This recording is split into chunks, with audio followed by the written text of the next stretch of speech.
네, 감사합니다. 말씀 전하기 전에 간단한 서베이 하나를 하고 싶은데요.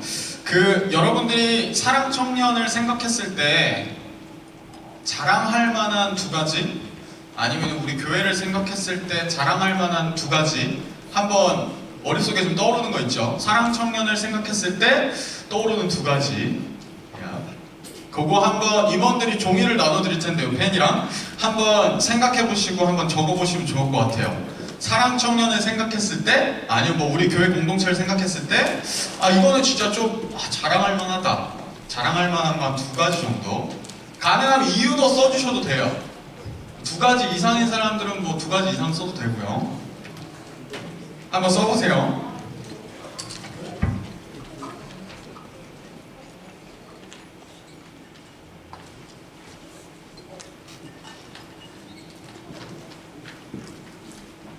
이유도 써주셔도 돼요. 질문은요, 사랑 청년을 생각했을 때, 이거 자랑할 만하다. 이거 좋다. 이거 진짜, 이거 좀 자랑할 만하지 않나? 요거는 좀 진짜, 인정, 이렇게 생각되는 거 두 가지. 이유도 적어주셔도 되고요. 종이랑 펜이 없는 사람들 임원한테 물어봐도 됩니다. 한가위는 드립칠 생각하지 말고, 진지하게 적어. 전도사님의 좋은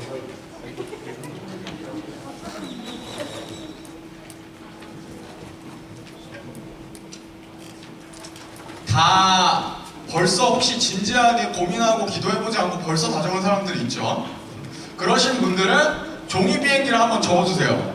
그 적은 종이 비행기, 여러분들이 가장 자신 있는 종이 비행기를 한번 적어주세요. 그래서 앞으로 날릴 거예요.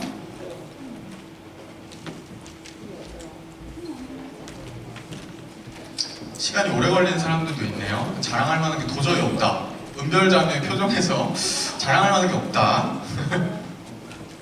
좀 사람 취급도 안 해. 비행기는 반으로 접은 다음에 세모로 접은 다음에 다시 날개를 접어주면 되지 않나? 지원자매도 적으셔도 돼요. 준혁이 너도 적어도 돼.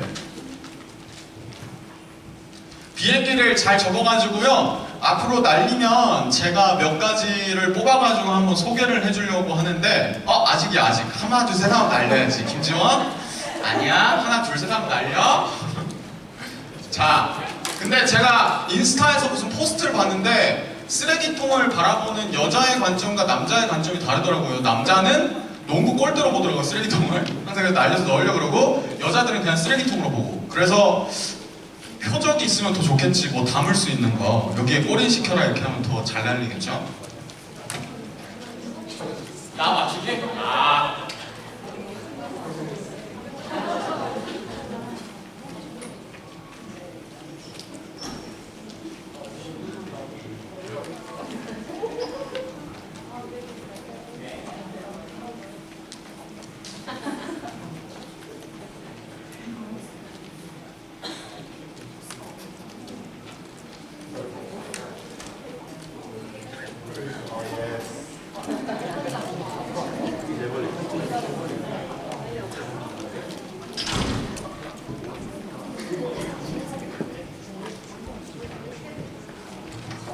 비행기 접을 시간 1분 더 드리겠습니다.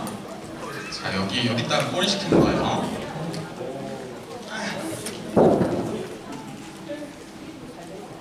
멀리 있는 사람들 일어나서 던져주셔도 돼요. 다 접으셨죠? 오케이. 그러면은 제가 하나, 둘, 셋 하면 날려볼게요. 여기 있다. 네, 너무 뒤에? 아직이야? 오케이. 너 되게 진지하구나, 지금. 뒤에 있는 사람들이 보통 할까요? 여기다가 넣을게요, 여기다가. 자, 그럼 하나, 둘, 셋 하면 날릴게요. 자, 하나, 둘, 셋.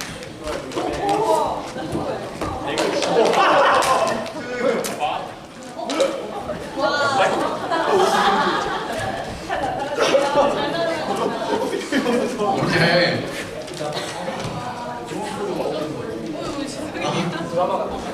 그래, 수정아, 너가 다 넣어서 가져다 주렴. 고마워. 밑에 구멍 있으니까 조심해.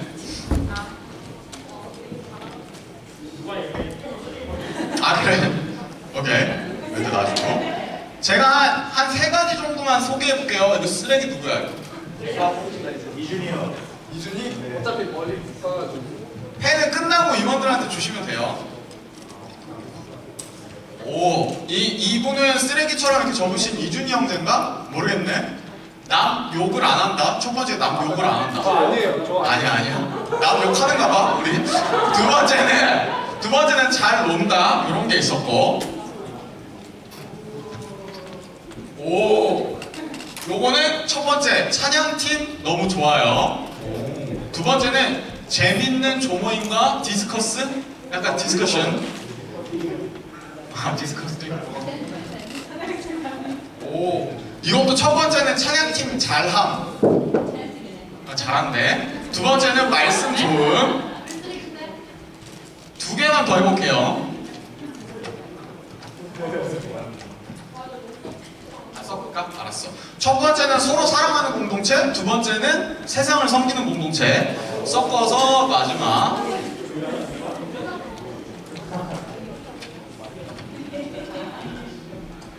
이분은요, to be proud of. 첫 번째는 순수한 영혼들의 청년들. 아직 우리를 잘 모르네. 홍계영자 적었어요, 혹시?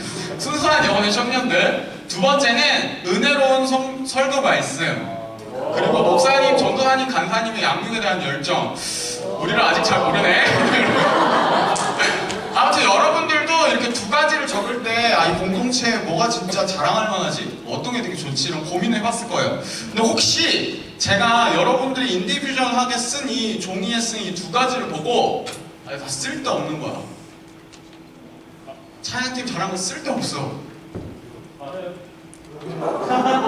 전도사 뭐 설관 쓸데없어. 만약에 여러분들에게 이렇게 막 다이렉트리 직접적으로 제가 만약에 여러분들 앞에서 이렇게 얘기한다면 여러분들 기분이 어떠실 것 같아요? 좋지만은 않겠죠. 오늘 우리가 함께 살펴볼 말씀에서도 이런 되게 비슷한 상황이 존재하고 있어요. 왜냐면요, 오늘 말씀은 마가복음 13장 1절부터 2절까지의 말씀인데 제자들도 여러분들과 비슷하게 어떠한 자랑할 만한 것을 얘기를 해요. 근데 갑자기 예수님께서 그것을 갑자기 무시하면서 그냥 이그노어 해버리는 상황이 등장하는데요. 우리 오늘 말씀 13장 1절부터 2절까지의 말씀을 짧으니까요, 한번 한 목소리로 읽어보면 좋겠어요.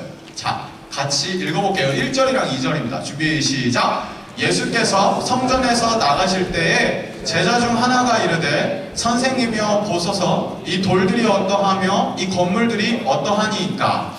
예수께서 이르시되 내가 이 큰 건물들을 보느냐. 돌 하나도 돌 위에 남지 않고 다 무너뜨려지리라 하시니라. 혹시 제자들의 마음이 조금 공감이 되시나요? 이해가 가시나요? 찬양도 다 쓸데없어. 전도사 필요 없어. 없어도 돼. 우리가 말씀을 좀 더 1절과 2절을 좀 생각해보면 좋겠는데요. 상황은 이랬어요. 배경은 이랬어요. 예수님께서 성전에서 나가셨어요. 제가 한 4주 전인가요? 3주 전인가요? 설교하면서 예수님께서 예루살렘에 나귀 새끼 타고 입성하시는 거 설교했었잖아요. 11장부터 12장 뭐 이렇게 쭉 넘으면서 예수님께서 성전에서 가르치시고 성전을 클린징하는 사건이 있었어요. 예수님께서 성전에서 하시던 일을 다 마무리 짓고 나서요, 예수님께서 성전에서 나가세요. 근데 그때 제자들이랑 같이 나갔어요. 근데 제자들이 그 옆에 있는 성전을 보고, 그들이 같이 있었던 성전을 보고 예수님한테 선생님이여 보소서 이 돌들이 어떠하며 이 건물들이 어떠하니까. 그때 당시에 성전은 되게 화려했거든요. 이따가 사진으로도 여러분들께 보여드리겠지만 구약시대 때부터 쭉 이어오던 성전은 되게 화려한 공간이었어요. 되게 좋은 공간. 그리고 유대인들의 자부심, 이러한 공간이었어요. 근데 예수님께서 제자들의 이러한 프라우드 오브하게 이 성전 돌들 멋있지 않니? 건물도 장난 아니지 않냐? 이렇게 얘기하는데 예수님께서 2절에 이렇게 말씀하시는 거예요.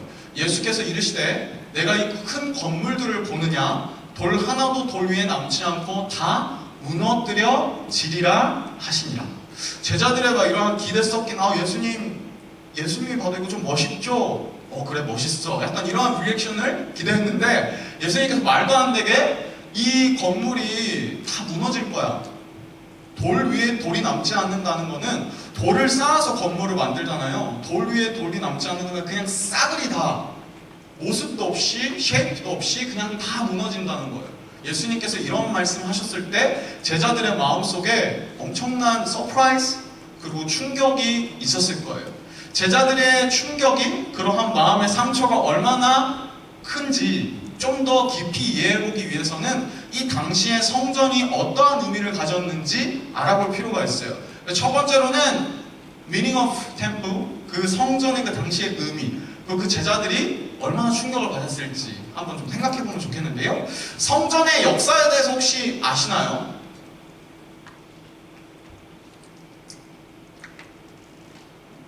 성전의 역사? 성전이 역사적으로 어떠한 공간이었는지.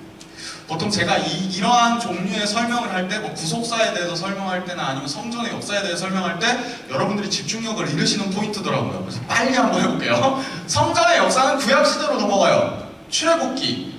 이스라엘 백성들이 출애굽하고 나서요, 하나님께서 그 이스라엘 백성들에게 너네 어디서 제사해, 어떠한 방식으로 제사해 알려주는 걸 출애굽기 20장이 나오고 있어요. 처음에는 타바나클, 성막이었어요. 성막 안에 성소가 있고 이스라엘 백성들이 출애굽한 상태에서 그 광야에서 하나님을 어떻게 예배하는지에 대해서 성막에 대해서 나오고 있거든요. 근데 이 성막의 개념은 계속해서 옮겨다니는 임시의 어떠한 성막이었어요. 그래서 다윗이라는 이스라엘의 왕에게 성전을 짓겠다. 내가 임재하는 공간, 너네가 나를 예배하는 공간, 성전을 건축해. 근데 너는 못 짓고 너 아들이 솔로몬이 성전을 지을 거야. 이래서 우리 큐티 지금 본문이 역대하거든요. 역대하에 보면은 성전이 만들어져요. 막 엄청난 규칙들, 뭐 어떻게 만들어야 되고 뭐 해야 되고 이런 솔로몬의 성전이 역대하 그 구약의 시기에 완공돼요. 영광스러운 하나님의 영광이 거기 임하고 이스라엘 백성들이 거기에서 함께 하나님을 예배하고 하나님의 임재의 상징이 성전이었어요. 솔로몬 성전. 근데 여러분들도 다 아시듯이 BC 586년에 성전이 망하잖아요. 성전이 다 무너지잖아요. 바벨론이 남유다에 침입해서 침공해서 전쟁을 일으켜서 성전이 완전 다 무너져요. 근데 그 성전이 재건, 리스토어 되는데요. 그때가 언제냐면 뭐 수룹바벨, 에스라, 느헤미야 이런 사람들 알죠. 무너진 성전을 이스라엘 사람들이 바벨론에서 포로 귀환을 리턴하고 나서 수룹바벨이 성전을 그리고 느헤미야가 성벽을 다시 리스토어해요. 그 성전이 재건되고 나서요. 마지막으로 언제 다시금 리노베이션, 리모델링 되냐면요. 지금 이 시기예요. 신약 시대로 넘어와서요. AD 한 20년부터 한 60년, 한 몇십 년에 걸쳐서 헤롯 대왕이 명령한 이 성전이 리노베이션이 돼요. 원래 성전에 수룹바벨이 다시 세운 성전이 있었긴 있었는데 이 헤롯이 다시금 성전을 다시 리노베이션해. 더 좋게 만들어야 되겠어. 더 화려하게 만들어야겠어. 이렇게 하면서 헤롯의 성전이 리노베이션이 돼요. 그 성전의 모습이 어떠했냐면요. 사진이 잘 보이는지 모르겠는데 구약시대 성전도 있고 신약시대 성전도 있거든요. 이만큼 되게 웅장하고 화려한 성전이었어요. 되게 금박도 있고 막 이러한 성전. 그리고 사람들이 함께 모여서 하나님의 임재를 함께 셀레브레이션하고 예배하고 제사하는 그러한 화려한 공간이 성전이었어요. 근데 이 헤롯 시대, 신약 시대의 성전의 문제가 뭐였냐면 여러분들도 다 아시겠지만 성전의 원래 본질적 의미인 하나님의 사람들이 모여서 하나님의 임재를 셀레브레이션하고 감사하고 하나님께 예배하고 하나님께 제사하는 장소가 아니라 그러한 분명 이벤트도 있었지만 성전이 어떠한 개념으로 바뀌느냐면 그 본질이 어떻게 사라졌냐면 제가 적어놨듯이 성전의 본질적인 의미, 하나님을 예배하는 공간, 하나님을 제사하는 공간이 사라지고 그냥 종교적인 공간으로 바뀌었어요. 그래서 헤롯 왕과 그러한 사람들이 자신의 정치적 어떠한 생명력을 계속해서 연장하고 정치적으로 유대인들의 마음을 사기 위해서 성전을 리노베이션하고 성전을 더 화려하게, 더 크게, 더 눈에 보일 듯하게. 그래서 제자들이 했던 그 말들이 돌들이 너무 화려하지 않아요? 이 기둥들 막 이 건물들 엄청 성전이 화려하지 않아요? 헤롯 그리고 여러 종교 지도자들이 그냥 그 사람들의 마음을 얻기 위해서, 그냥 종교적으로 자신들의 어떠한 만족을 채우기 위해서, 그래서 정치적으로 자기네들이 더 높은 자리에 가기 위해서, 아니면 자신의 정치적 그 생명력을 유지하기 위해서 성전이 이 본질이 이렇게 변질된 거예요. 변하고 그냥 종교적인, 그냥 정말 하나님의 임재를 예배하는, 하나님을 만나는 그 장소가 아니라 이렇게 타락해버린 거죠. 여러분들이 혹시 2주 전에 마가복음 12장을 같이 공부했잖아요. 마지막에 나오는 내용이 뭐였냐면 가난한 과부가 헌금을 하는 내용이 나오거든요. 예수님께서 그 가난한 과부가 얼마나 헌금하시는지를 본 게 아니라 어떻게 헌금하는지를 봤다 그랬잖아요. 근데 그 메시지의 교훈 자체가 가난한 과부가 정말 마음을 들여서 하나님께 헌금했네. 헌금의 액수가 중요한 게 아니라 헌금하는 사람들의 마음이 중요하다. 이것이 메인 포인트이긴 하지만 이 복음서에 그 본문이 기록되어 있는 이유가 뭐냐면요, 그 당시의 종교적 타락, 이 컬처럴한 상황을 말하고자 했던 거예요. 너무 가난해서, 찢어지게 가난해서 자기 밥 먹을 것도 없는 그 가난한 과부가 어쩔 수 없이, 왜냐면 헤롯이 성전을 리노베이션하기 위해서 엄청난 돈이 필요했거든요.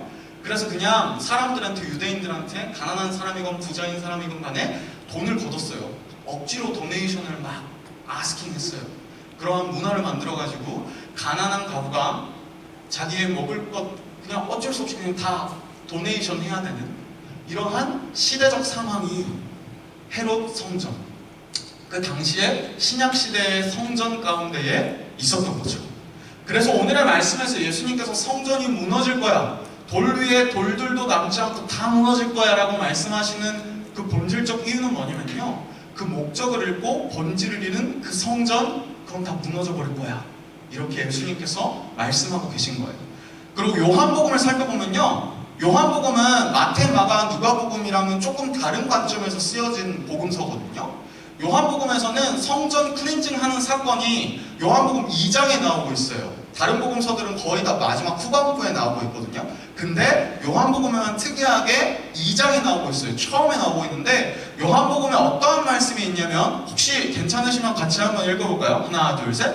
예수께서 대답하여 이르시되 너희가 이 성전을 헐라 내가 사흘 동안에 일으키리라. 사흘이라는 말은 4일이 아니라 3일이거든요. 이 성전은 그 템플을 의미해요. 신약시대에 헤롯이 다시 리노베이션 하고 있었던 그 휘황찬란한 삐까뻔쩍한 그 성전. 근데 예수님께서 요한복음에서도 동일하게 이렇게 말씀하시죠. 이 성전을 헐라 내가 사흘 동안에 일으키리라. 근데 그 성전이 의미하는 게 뭐였냐면요, 그러나 예수는 성전된 자기 육체를 가리켜 말씀하신 것이야. 그냥 그 공간적 의미였던 그 템플이, 그 성전이 예수님께서 무너지겠다, 다 성전을 헐어버리겠다 이렇게 말씀하시고 사흘 동안에 내가 일으키겠다, 이것은 예수님의 부활을 의미하거든요. 예수님 그 자신이 성전이 되어서 그냥 공간적으로 그것에 가서 예배하고 제사하고 그냥 종교적 행위에 머물렀던 그 성전의 공간을 다 허물고 없애버리고 내가 죽음 가운데서 부활해서 내가 성전이 되겠다.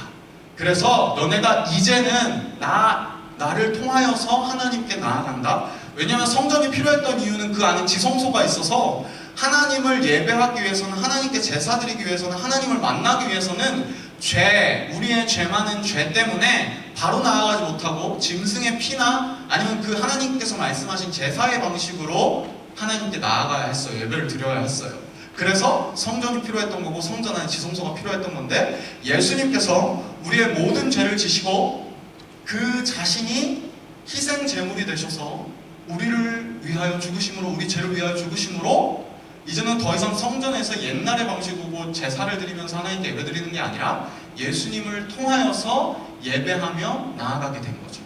그래서 예수님께서는 이 성전을 헐고 성전 자기 자신이신 예수님께서 성전이 되셔서 이 성전을 다시 일으키겠다라고 말씀하신 거예요. 그리고 이거는 어떻게 이어지냐면요, 신약시대로 가면요, 바울 형님께서 이런 말씀을 하세요. 고린도전서 3장과 6장에 나오는 내용인데 제가 한번 읽어볼게요. 너희가 하나님의 성전인 것과 하나님의 성령이 너희 안에 계시는 것을 알지 못하느냐. 고린도전서 6장 19절에 보면 너희 몸은 너희가 하나님께로부터 받은 바 너희 가운데 계신 성령의 정인 줄을 알지 못하느냐? 너희는 너희 자신의 것이 아니라. 이 예수님께서 다시 리빌딩한 성전의 개념이 예수님 자신이신, 예수님의 그 십자가의 피를 통하여서 하나님께 나아가는 그 성전, 그 예배의 개념이, 이 성전이 이제 신약시대로 와서는 예수님을 믿는 예수님을 구주로 영접하는 여러분들의 몸이 성전이 된 거죠. 예수님께서는 예수님 자신의 죽으심과 부활하심을 통하여서 이전에 있었던, 구약에 있었던 공간적 개념의 성전을 그리스도를 믿는 그리스도인들, 여러분들 자체가, 여러분들이 성전이 되신 거예요. 그래서 성전의 의미는, 성전이 가지고 있는 의미는 이 의미인 거예요. 예수님께서 이 성전을 리빌딩 하신 거죠. 근데 이 본문을 읽다 보면은 여러분들이 프리스터디를 혹시 시험 기간이어서 안 하셨을래나 모르겠지만, 이 본문을 읽다 보면 13장 1절부터 2절까지의 성전을 허물겠다, 성전이 돌들 위에 돌들도 남지 않겠다 이렇게 말씀하신 다음에 3절부터 37절까지 한 34절, 35절의 말씀 동안에는 계속 마지막 날에 대한 말씀을 하세요. 여러분들도 읽으시면서 혹시 궁금하시지 않으셨어요? 갑자기 성전이 허물어지는 건 오케이 알겠는데 왜 갑자기 마지막 날 막 재난에 대해서, 재앙에 대해서, 환난에 대해서 왜 갑자기 분위기 정말 이런 얘기가 있는 거지? 라고 궁금하셨을 수도 있을 것 같아요. 저는 읽으면서 되게 궁금했거든요. 저희 리더들도 함께 프리스터디 하면서 되게 궁금했거든요. 나머지 시간에는 이 The Purpose of a Temple, 그 성전의 목적, 이 성전은 옛날에 있었던 공간적 개념의 성전이 아니라 여러분들 자신의 몸이신, 여러분들이신 성전의 목적에 대해서 같이 나눠보려고 해요. 3절부터 나머지 37절까지 쭉 읽다 보면은 여러 가지 표현들이 나오고 있어요. 그 중에 우리가 눈여겨봐야 할 표현들을 제가 몇 가지를 좀 추려봤거든요. 첫 번째, 주의하라. 반복 단어 하신 분들 이거 몇 번 나왔는지 알겠죠? 개역개정 성경에는 2번 나왔어요. 주의하라라는 말이 나오고 있고요. 스스로 조심하라. 세 번째는 어떠한 단어냐면요, 삼가라. 그리고 마지막에 이게 되게 핵심적인 단어예요. 깨어있으라. 4번이나 반복해서 예수님께서 계속 3절부터 37절까지의 말씀 속에서 얘기하고 계세요. 이게 의미하는 게 뭘까요? 갑자기 그냥 성전이 무너질 것에 대해서 예언하시고 난 다음에 계속해서 마지막 날에 대해서 얘기하면서 너 조심해, 주의해, 깨어있어. 예수님께서 이렇게 성전된 여러분들에게 말씀하시는 이유가 무엇일까요? 뭐냐면요, 마가복음 3장 10절과 13절에서 힌트를 얻을 수 있어요. 또 복음이 먼저 만국에 전파되어야 할 것이니라. 끝까지 견디는 자는 구원을 받으리라. 성전된 여러분들이 앞으로 이 세상을 살아가면서 복음이 전하여지는 그 역할을 여러분들이 감당해야 한다라는 얘기인 거예요. 그리고 이 마지막 날을 견뎌라 라는 얘기예요.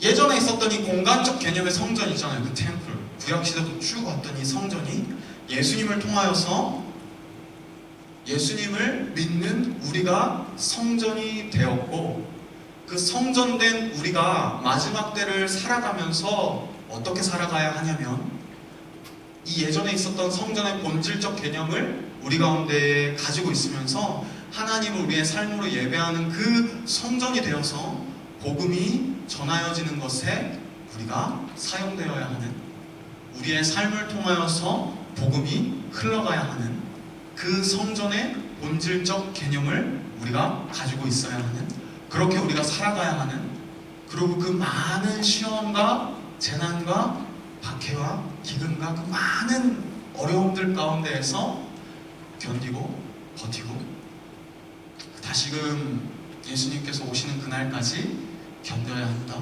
살아가야 한다 라는 것들을 예수님께서 말씀하고 계신 거예요.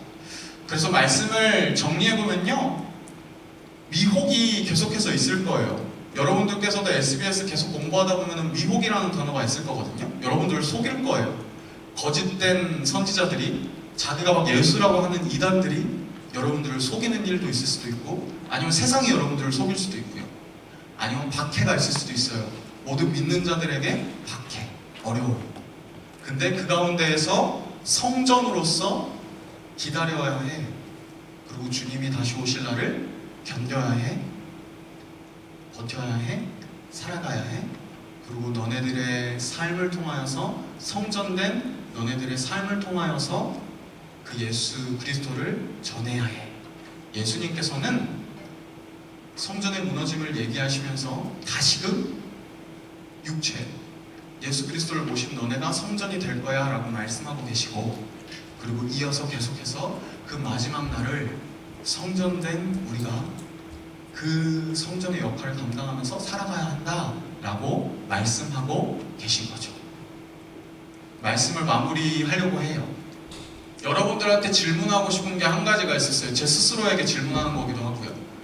여러분은 성전으로서 어떻게 살아가고 계신가요? 여러분들이 성전이신 것은 이해하셨죠? 그리고 인정하시죠?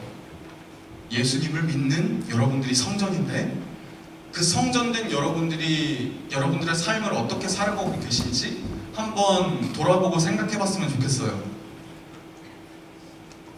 혹시나 땅이나, 만약에 예수님께서 이 자리 가운데에 찾아오신다면 예수님께서 여러분들에게 뭐라고 말씀하실까요? 혹시나 이 오늘 말씀 1절과 2절 기록되어 있듯이 성전이 무너질 거에 대해서 얘기하셨듯이, 왜 성전이 무너질 걸 얘기하셨냐면 본질을 잃었기 때문에. 근데 여러분들에게 예수님께서 찾아오셔서 너네는 정말 그 성전인데, 복음을 전해야 하는 그 역할을 감당하는 교회인 성전인데, 너네가 그 성전에, 너네가 그 그리스도인의 본질을 잃어버렸네? 라고 말씀하시면서 너네가 의미 없는 신앙생활을, 혹은 의미 없는 여러분들의 삶의 예배를 한 건 아니냐라고 이 제자들한테 말씀하셨던 것처럼 우리에게 말씀하시지 않을까요? 마지막 날을 살아가다 보면은 저희가 따르고 있는 어떠한 교리에 의해서는 지금이 마지막 시대라고 얘기하고 있거든요. 예수님께서 승천하시고 나서, 예수님께서 세컨드 커밍, 재림하시기 전까지의 이 모든 시간을 마지막 때라고 우리는 얘기해요. 그래서 마지막 때에 일어나는 모든 일들이 그 성경에서 기록된 그 마지막 날의 징조라고 생각하고 믿고 따르고 있어요. 여러분들이 이 마지막 때를 어떠한 성전의 모습을 가지고 살아가고 계신가요? 우리 청년부 공동체에 대해서도 여러 가지 생각을 해보게 됐어요. 여러 가지 막 자랑들을 여러분들로 썼고, 저도 막 한 100가지는 못하겠고요, 자랑을. 한 7가지? 정도는 자랑거리를 자신있게 안 끊기고 얘기할 수 있을 것 같아요. 근데 진짜 그게 우리의 자랑일까요? 예수님께서 말씀하셨던 것처럼 그 모든 자랑들, 찬양팀이 좋아요, 뭐 누가 좋아요, 뭐 찬양 인도자가 잘생겼어요, 본인 아니고 전수종이요. 이러한 여러 가지 자랑들이 진짜 우리 공동체의 자랑일까요? 전 그게 아니라는 생각이 들어요. 오늘 말씀에서는 그게 진짜 아니다라고 말씀하고 있는 것 같아요.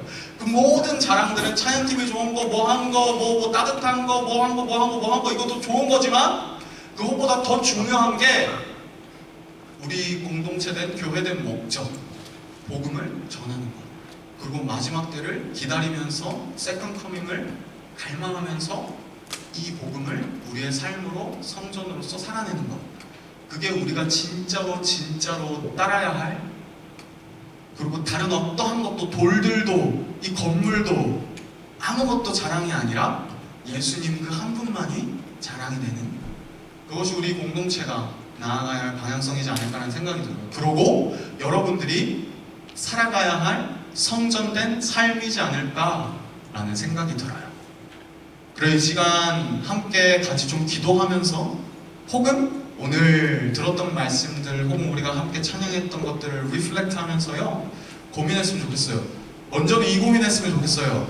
여러분은 성전으로서 어떻게 살아가고 계신지, 여러분들은 정말 그 삶 속에서 마지막 때를 살아가는 사람으로서 그 시간을 살아가고 있는지, 성전으로서 살아가고 있는지 이 시간 먼저 같이 고민하면서 기도하면서 우리를 돌아봤으면 좋겠습니다. 우리 같이 기도할게요.